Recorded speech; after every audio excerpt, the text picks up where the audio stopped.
This is your host of Aim to Purpose Spiritual Empowerment Hour, and I'm Louise Hicks, and we have a panel discussion today. And also, I have a YouTube channel, which is aimed, AIMED, the number 2, Purpose Radio. That's Aim to Purpose Radio.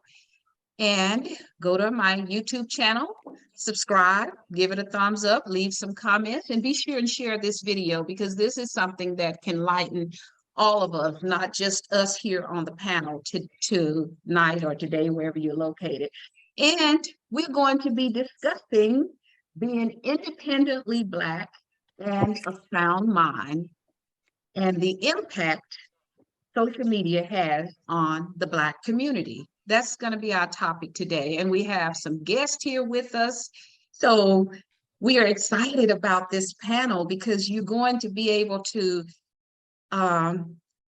get the perspective of these experts in their various fields. And they're going to share with you who they are, and then we're going to move forward. And Fred, are you able to hear now? I see you logged on. And Kenan, we can't see you. I see your name, but we can't see you. Oh, there you go. So anyhow, Jewel, go ahead and since we're looking at you, and go ahead and introduce yourself and tell us a little bit about you. Okay. I'm Jewel Bowen, Master's in Management. I'm a manager with LA County, and I am speaking as a private citizen. I have over cumulative 35 years of human services. I own and operated nonprofit organizations dealing with juvenile youth.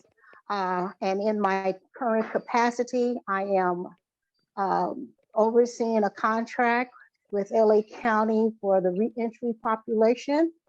And I have a plethora of experience in dealing with our community, in the Black community, and with people throughout our community, such as the Hispanic community, the Asian community, and across the entire board.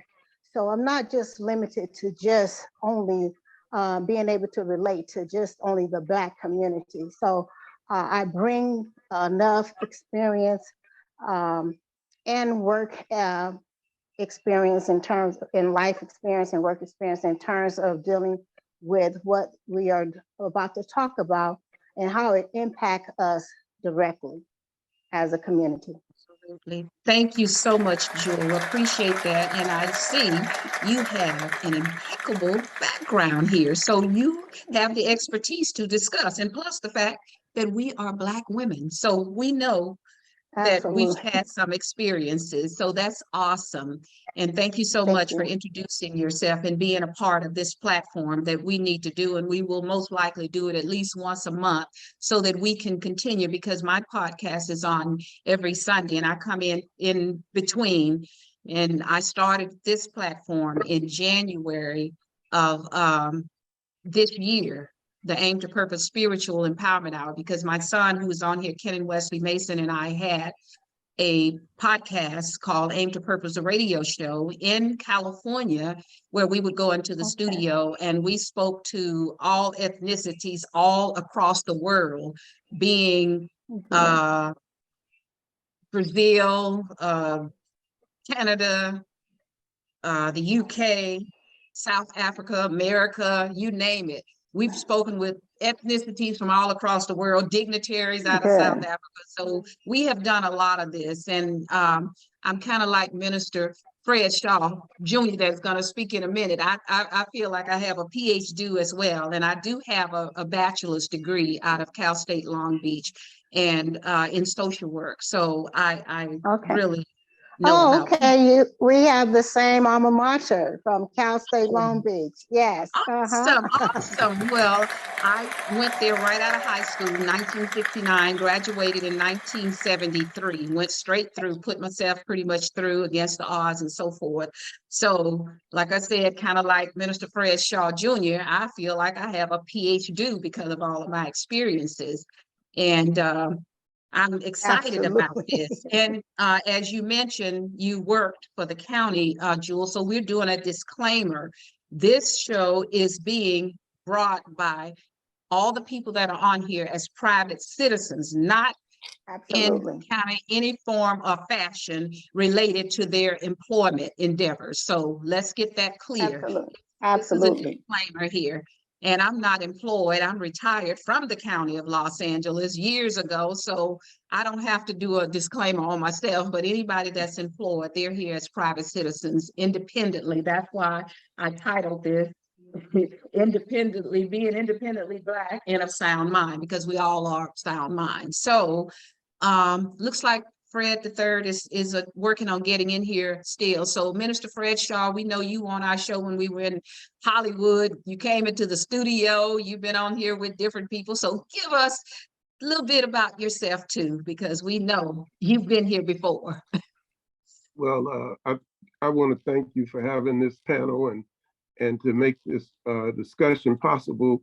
One of the things that people don't understand is that it is through communication you get understanding. It is not through shutting somebody down, not hearing the other side or anything like that. So hopefully something said can give some insight of how the Black community feels on the events that are occurring. And maybe it can help us all join hands across the racial barriers and be able to work as a community of people of the human race, and we not be people of a particular race. But with that said, I work for the Citizens Commission on Human Rights, who I'm not representing. I am the president of Inglewood South Bay NAACP, who I am not representing. And I'm one of the co-founders of Basic Life Centerpoint.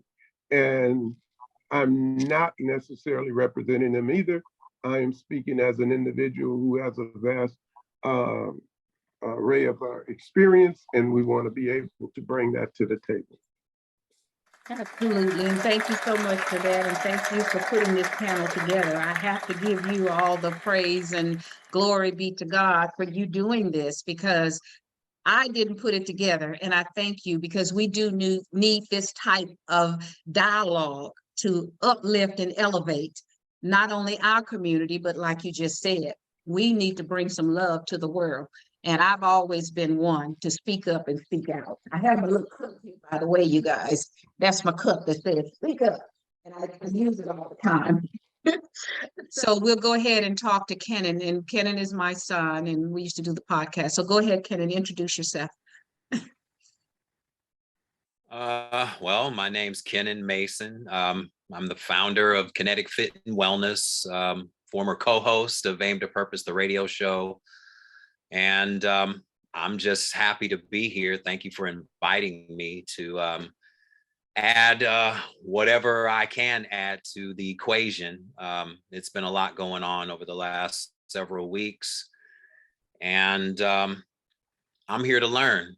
I'm here to learn. And I just want to thank everyone that's on the panel. Fred Shaw, we go back, and it's always good to hear from him specifically. He has a lot to offer, and I'm looking forward to hearing from the other two panelists, because again, I'm always here to learn. So thank you for having me and inviting me. Thanks for coming in. And there's three other panelists. It's Jewel, Bowen, and Dr. She's going to come back in because she was having some audio issues. Dr. Shima Johnson, and also she's coming back in now. Hopefully we'll be able to hear and she can introduce herself. Now, Fred, you're back in. We can't see you, but can you hear us? I know you were having some Fred the third, the son of Minister Fred Shaw Jr. He's Fred the third, Fred Shaw. Can you hear us now? Or we can't see you. So can you hear us, Fred? I guess she can't hear us still. You can't hear us? I hear some clicking noise. That's me trying to text him. Oh, okay. So Dr.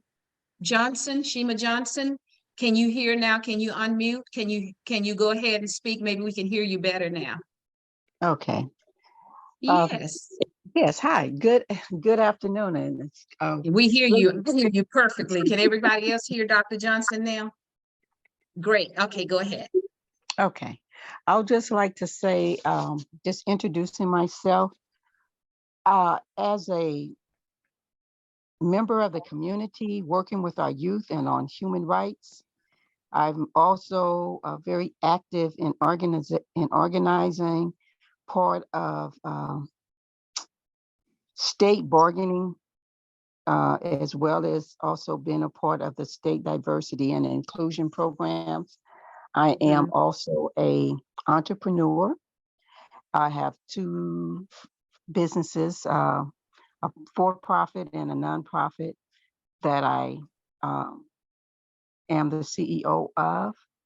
And I'm also a elder minister, I guess, with the Hebrew Israelite community. That's why I came on as well. But Awesome. again, Mhm. doing the disclaimer, I don't want to go too far into that. I've also ran and a part of a podcast for over 11 years, international podcasts. Um, and I'm just happy to have an opportunity to be on the stage with all of these dynamic individuals and to listen and to also share. So thank you again for allowing me the opportunity to be here. Oh, you're welcome. Thank you for coming in and sharing with us. And we have such an eloquent panel from various backgrounds. And again, this is a disclaimer. Everyone that's on here, they're coming in as an independent private citizen, not any thing to do with whatever their other endeavors are outside of what we're talking about today. So we'll go ahead and get started again. Everyone, we are live here on Facebook. We have a panel of experts here. They've all introduced themselves, brilliant, melanated Black panelists here. And we're excited about this. And I'm Louise Hicks, your host of this podcast, Aim to Purpose Spiritual Empowerment Hour, where I come on every Sunday, and sometimes I have guests and sometimes I don't. Minister Fred Shaw has been on, as I said, many times with myself and my son, Kenan.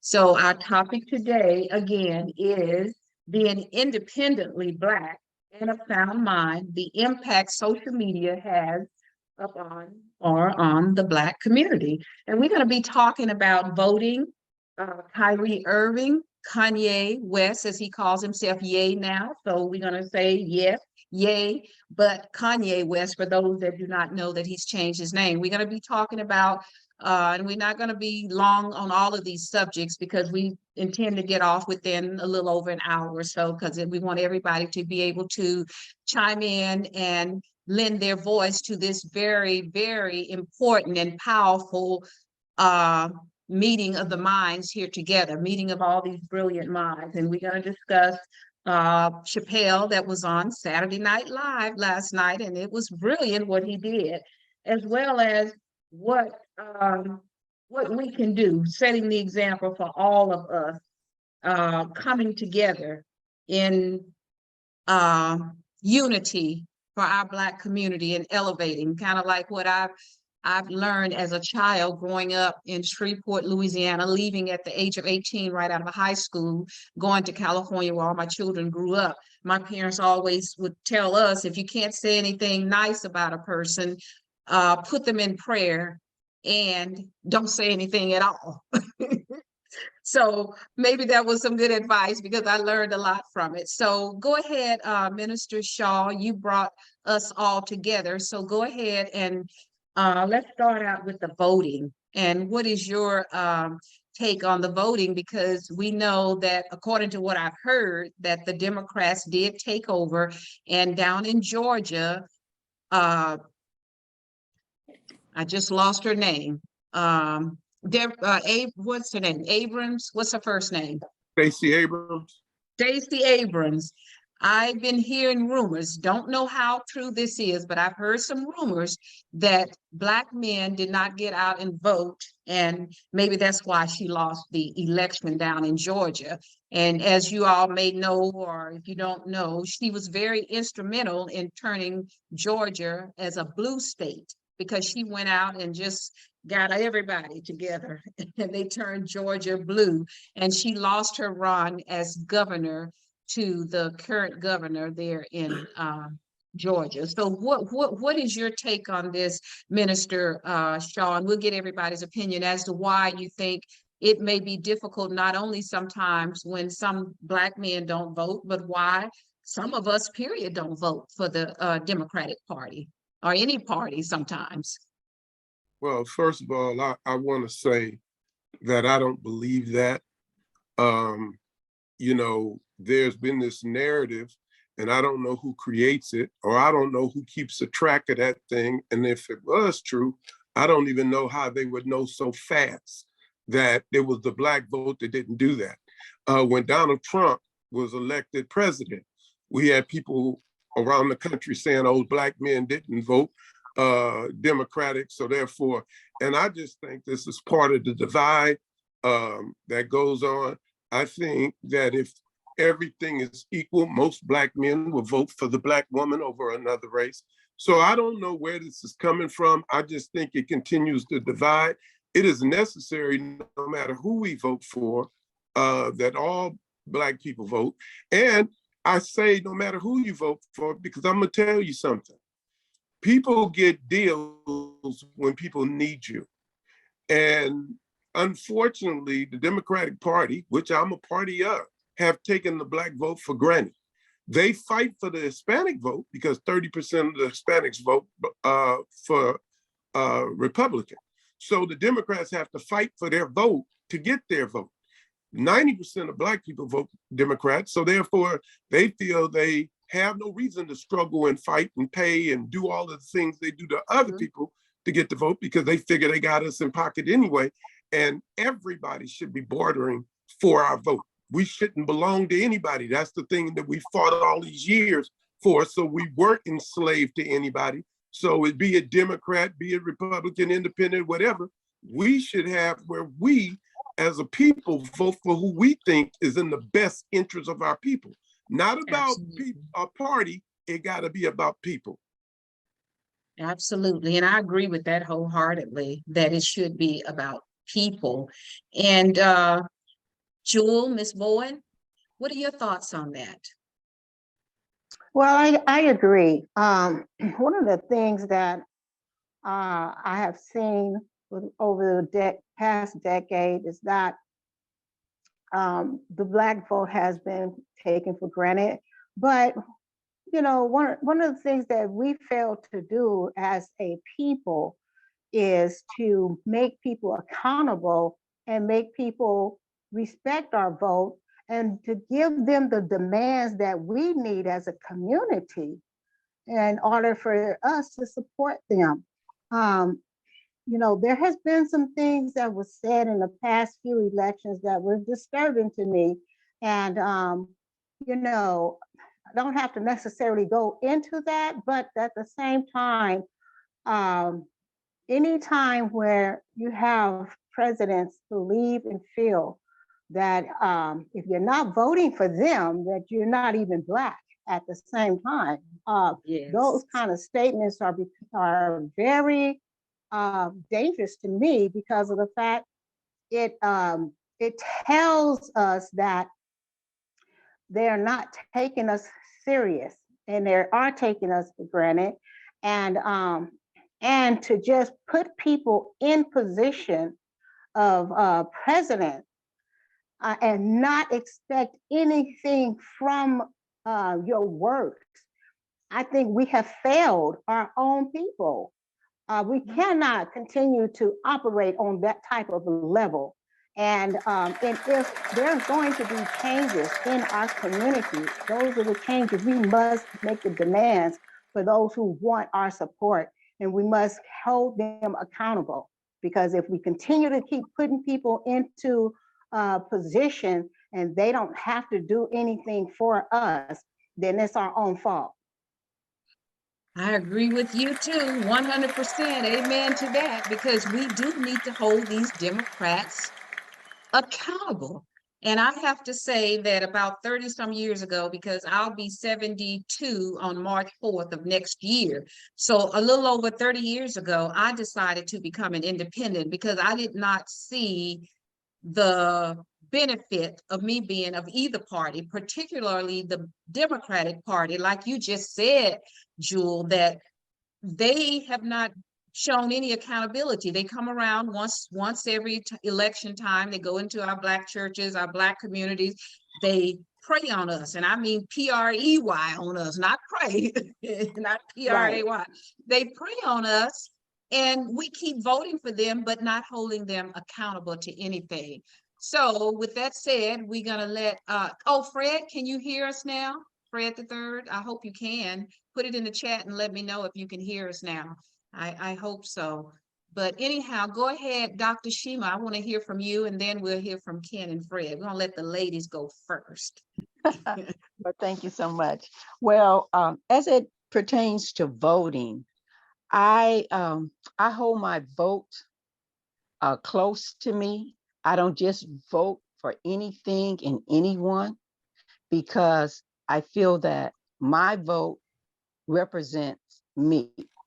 So when we're looking at our community, and I noticed that a big portion of the Black community is deemed as Democrat. And I don't believe that that should be um, who we are, because Jewel made a great point to me when she stated about the demand and accountability. And that's something that I truly believe. I'm not just going to vote just because you're a Democrat or, quote, a Republican. They don't just get my vote like that. My vote is precious to me, and I vote for the person, their character, and what they're actually doing. And what I'm finding right now, because of when you talked about what happened to Stacey Abrams over in Georgia, and then the conversation became because of the Black man didn't come out. I mean, that right there was racist amongst itself, just a statement of even just saying it. And to put all of this negative feedback towards our Black men, we have to uplift them because they are not a tool that people can use to hurt, because everything is targeted towards our Black men. And when things are wrong, they target our men. And I say that we are a family of one. And the vote, and if they didn't vote, I don't know where they got that statistic from, but if they did not, it's their right. They are men. Men make conscious decisions to stand for the things that are right. So I'm standing with our Black men. My vote, I feel like it's very important, as whoever you are, male, female, whatever, that you take your vote and you don't let anybody sway you in voting. You don't have to vote for this, or you do. I mean, it's up to you. I think that we should really, really, really protect our vote and demand from whoever is in that we're going to vote for, that we're following, that they give us a commitment up front. Because if they can't do that, and then we can hold them accountable. But we need, as we say, the ink on the paper up front, and we need to put our demands up front. And that's my take on it, because I know I'm going on and on because other people have to speak. But yeah, voting is important. Yeah, You're absolutely right. I agree wholeheartedly. Everything you said, Dr. Johnson, as well as Ms. Bowen, you and Fred, you're absolutely correct, and I agree with you. We as Black people need to get on code, as they say, and come together, unify, make these people accountable. And also, the emasculation always seemed to be geared toward our Black men. And that is so right, Dr. Johnson, what you've spoken. It's sad because that's how it's directed. And we need to start speaking up and speaking out about what's going on, because it's too much that's going on now. And we're the ones who should be speaking out about our Black men. And a lot of us as Black women, baby boomers, particularly us as baby boomers, a lot of us, we should have the wisdom, the discernment, the understanding to be able to express ourselves and speak up and speak out about what's going on, particularly when our society has always appeared, which was with the inception of slavery, to treat our Black men awful. And with all the atrocities they did, this stuff is generational that was done to Black people. The root cause, which was stemming from slavery, that everybody seems to want us to forget our heritage and lineage, but nobody else is being asked to forget theirs, the other ethnicities. And I don't have an issue speaking out about it, because we should be about bringing together one another and not putting anybody down, no matter what ethnicity you are. We should be able to agree to disagree. If you don't agree with what somebody says, we're supposed to have freedom of speech. So why are you censoring people and treating us like we're still enslaved when we're not? We're not supposed to be anyhow. So address, while we're waiting for Ken to see if he can find that. Anybody else want to speak further on that? Go ahead. Well, I would say you're absolutely right in that assessment. One of the things that we want to do as a people is to take back the right. And I say take back the right, because we don't have that right now, because we see whole basketball leagues shut an individual player down based on the fact of something being perceived as anti-Semitic. He made no comment. He said nothing derogatory. He retweeted a movie or film that's already being sold. I know 4 or 5 people that bought it in the last 24 hours. So if they can sell it, why are you recommending that Jeff Bezos take it down, but you demanding to the point you're willing to take the Black man's whole livelihood for tweeting when any of us could go buy in the store? That's the problem that I have with it. And the fact that, and this was something one of the sportscasters got brave enough to say, when we deal with people, we suspend them. They are suspended for a specific time frame. Why is it when it comes to the brother who was the coach of the Boston Celtics, why is it when it comes to Kyrie Irving, these things are, they're open-ended, so that, you know, they can extend it 5 weeks or 10 weeks or 15 weeks. That's putting your foot on the neck of an individual and holding it there, right? When you got unlimited suspension. We use the words like at least. So it can at least 5 games, or it could be 1,000 games. So how come when it comes to us, it's open-end stuff? I agree 100% with that. And we're still, I guess, Ken, did you find that number? Because I'm waiting for him to find the number so we can give it to Fred III and have him. And he was just asking, so I was letting him know. Ken is looking at the number. It should be on my YouTube channel. And I was hoping I could go and find it, but I'm working on keeping this show going. So anyhow, we've kind of segued into the Kyrie Irving getting into trouble after Kanye West, because of what Minister Shaw said, him posting a link. That's all he did. And people are, I mean, the Brooklyn Nets, whom Kyrie Irving plays with, and he's been in, I don't know how many seasons, I think since 2011, he's been in the NBA. And I did a podcast earlier today regarding all of these commands that they have put up on Kyrie Irving. And when I read those commands, I was appalled about it. So I did an assessment, all 6 of the commands, because not only does this impact Kyrie Irving, it impacts the Black community as a whole, because from my perspective, and I'm not anti-Semitic, I'm not hating on anybody because we need more love in the world. However, I do believe in speaking up and speaking out when it's warranted and when I feel you are wrong from my perspective. Because to me, this is like you're telling the entire Black community, let me show you how I'm going to emasculate these Black men, because I want to put all of you in your place and let you know I don't want any of you coming out saying anything.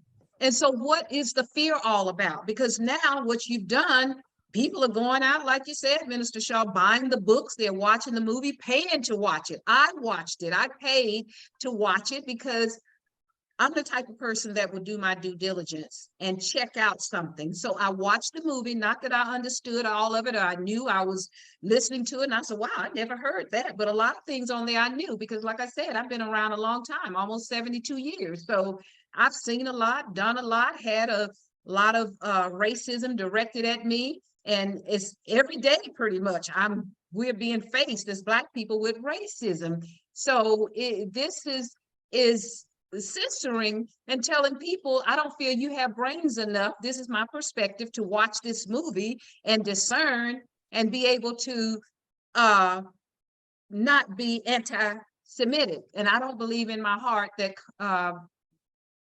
Kyrie Irving is hating on anybody. I don't believe that. He presented himself wisely and intelligently, and he's a very intelligent person. So I just don't believe that he is anti-Semitic. And that's my take on it. And I know I'm not, and I don't believe anybody on this panel is. It's just a matter of us looking to find our roots, and that's nothing wrong with that. Why should we not find our roots? We're the only ethnic group that really don't know exactly where our heritage or our lineage is. And go ahead, because I'm going to see if I can find this number. Go ahead, Fred. And you and Ken kind of carry the show while I'm doing this. Okay, I just want to say, let's take it to a different level. What if he is anti-Semitic? It's like, you got a lot of people out there that are anti-Black. You got people that are anti-white. Nobody cares, in my mind, what you think. I judge you by what you do. So if he was anti-Semitic, but he did not do any of the things that are normally considered anti-Semitic, then it's nobody's business what's in my head. You can't tell me there's not judges there that don't like Black people and don't give us greater sentences. You can't tell us that there's white police officers that don't give us profiling. But you can't judge them unless you can prove that they have taken an action. Dr. Martin Luther King said, the law can't make them love me, but it can stop them from lynching me. This is all we're supposed to be doing. We're not to challenge what people think in their head or why they think it. Because there's a lot of people who seem to be prejudiced against Black men, but they're not prejudiced against Black women. I mean, there's a whole lot of things. And some brothers claim and sisters claim to be radicals, but then they come right back and then you look up and find that their wife or husband is white or what. So all I care about is what you do. I really don't care if any group doesn't love me, because I love me. So that's the way I go with it. Well, Fred, this is Dr. Shima. I just want to chime in here for a minute and discuss where we are right now. See, in this moment, what is being done to our brother Kyrie as well as Kanye? See, they're not only just dealing with us financially, they're also dealing with us on an educational level. See, because when a person tells you that you're not educated enough, you're not worthy enough to go and look at something and determine for yourself and seek out knowledge for you. See, this is a growing, when they called him anti-Semitic, and he said, how can I be anti-Semitic? How can I be against myself? See, those words because of the education and the growth. This is a man that we're talking about. This is not a little child. This is an educated man who came through the system of America. And he raised himself, and he had the ability and the finances to do and to move any way he wants to. He did not say anything. He just shared a link. And what I say to our people in our community, shame on us for not standing by this young man. It took 2-3 weeks for people to even say that they are in agreement. You had people come after this young man in our community.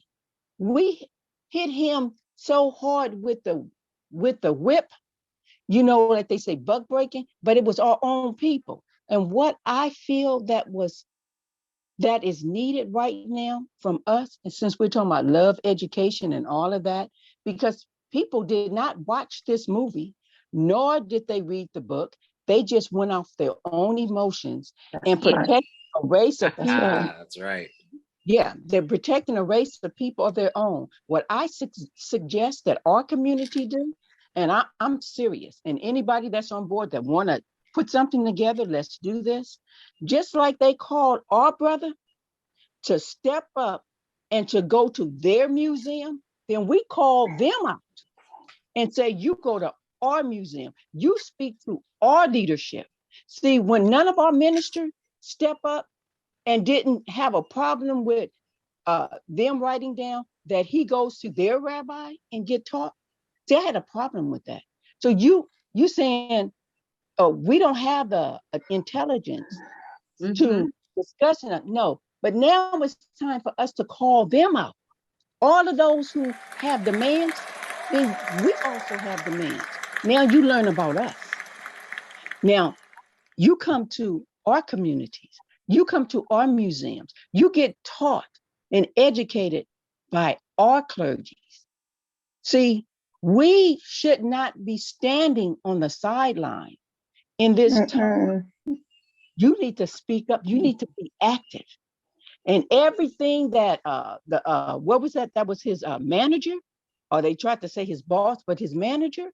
No, we called him to the table since he made the demands and said this young man cannot be paid because until he do this, and it didn't have a time limit. Then we demand him to come to our table. And this is what you get taught. And we don't support your games or nothing that you're doing until we feel satisfied. Because apparently, well, I'm going on, but this is my take on it. Anybody else want to jump in? I do want to jump in right now. First of all, let me read a definition to everyone about Semitic. What does it mean? Relating to or denoting a family of languages that includes Hebrew, Arabic, and Aramaic. I'm sorry for that. And certain ancient languages such as Phoenician and Akkadian, constituting the main subgroup of the Afro-Asiatic family. So understand what we're talking about. So when you anti-Semitic, you're saying that you're anti relating to your own people. Okay, that's what this definition, this is not Jewel saying that, this is what the definition just said. Also, you brought up a lot of good points, Shima, and thank you for that. Yes. You know, it's the whole attitude and arrogance of how dare you? And not only how dare you, but I dare you. Okay, that's what we're missing here. It is what is not actually being said, but being said and said loudly and boldly.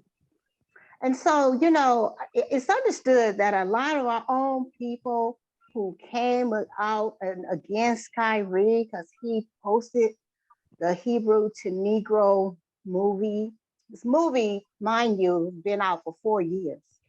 Okay, let's just remember that part.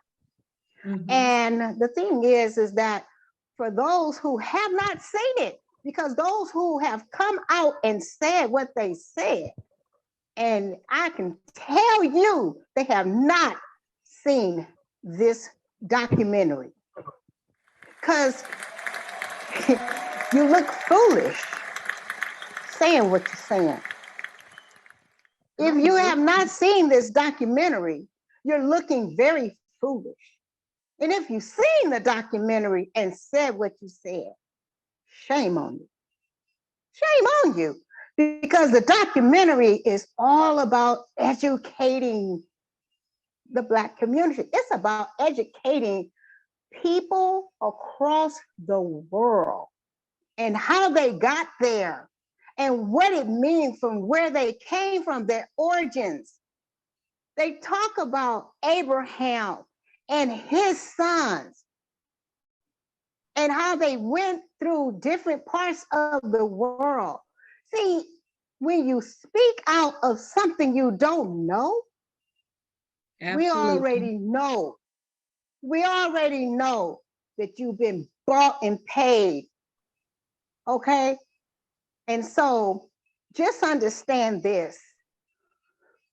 Our freedom to speak freely, our freedom to be equal comes with a price. And in the comfort of my position, your position, Shima, and anybody's position here, the fact that we must be so careful as to what we say tells us that we are not free. Yes.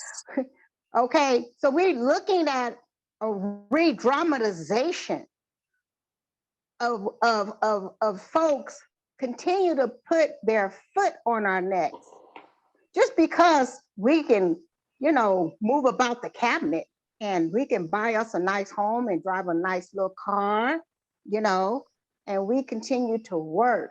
But the fact that we have to be careful to say what we're going to say, because Massa may just, cut us loose and cut us off and what we going to do. See, that's a mentality. That's a mentality. And the fact that we can be pro-Black or supporting our own people, it does not mean that we are anti anybody else. It just means that we love our own folks. That's all. And we really need to get back to where we were prior to integration. Because when we were not integrated, we had to depend on each other. We had to depend on each other and support our own community. And we stuck together. See, there's so many things about what's happening here. And the fact that a lot of Black people have gotten to a position and a place in society to where they can jump on board and they can talk so bad about folks who are just sharing a documentary. It tells us that we are definitely in trouble as a community. We're in trouble. Absolutely. Because and I'm gonna just say this. It continues to demonstrate that, yes, the mindset is we control you. We control you. Just because we allow you to work but we need your money to be a part of this economy.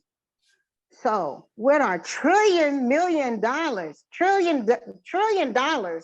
a year spending power that we have no business being scared of nobody, period.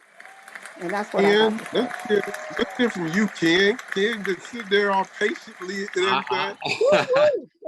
I'm just listening. one thing that I do want to say, it's I'm glad you read the definition of Semitic, because anti-Semitic has been a social buzzword that I've heard all my life. And anytime we see someone even utter the words, there's controversy. Now, we've seen the former president, he said all kind of anti-Semitic verbiage during his 4 years in office. And also we have another sports figure by the name of Brett Favre, Yes. who actually in his own home state robbed poor people out of upwards of almost $80 million of welfare money. So Was it he can that build, much? Wow. so he can build totals added up of all the monies that were allocated between him and whoever his partners were in this transaction.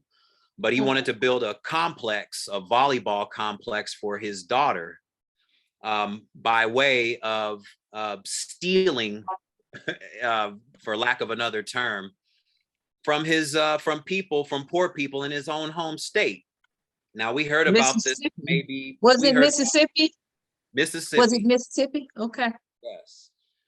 We heard about this maybe for 1 or 2 days, and then the story's been shelved ever since. We really don't hear about this at all, but we have heard day after day after day after day after day after day about Kanye West and Kyrie Irving making statements or opinions about what they feel has been happening in the entertainment industry, which has been going on now for approximately 100 years. This is really no secret. If you want to go back even to the days of the silent era of movies, this has been going on. This is no secret. Kyrie Irving merely wanted to look up the definition and look up what the meaning of his name is. And no one has still questioned the director, Dalton Jr. No one's asked him about his opinion at all. His name is Ronald. He's the producer and the director of Hebrews to Negroes, Wake Up Black America. And I saw all 3.5 hours of the documentary. So I can respectfully say that nothing in the documentary from my position was anything of hatred towards Euro-Jewish people. What I saw were documented truths that were revealed. That's what I saw. I challenge any European rabbi and actually at the end of the documentary, there were a couple of European Jewish people that actually co-signed on the documentary because they understand truth of history. And as the late Paul Mooney said, the truth never has to be defended. Truth will always defend itself. And it's out there for all of us to see.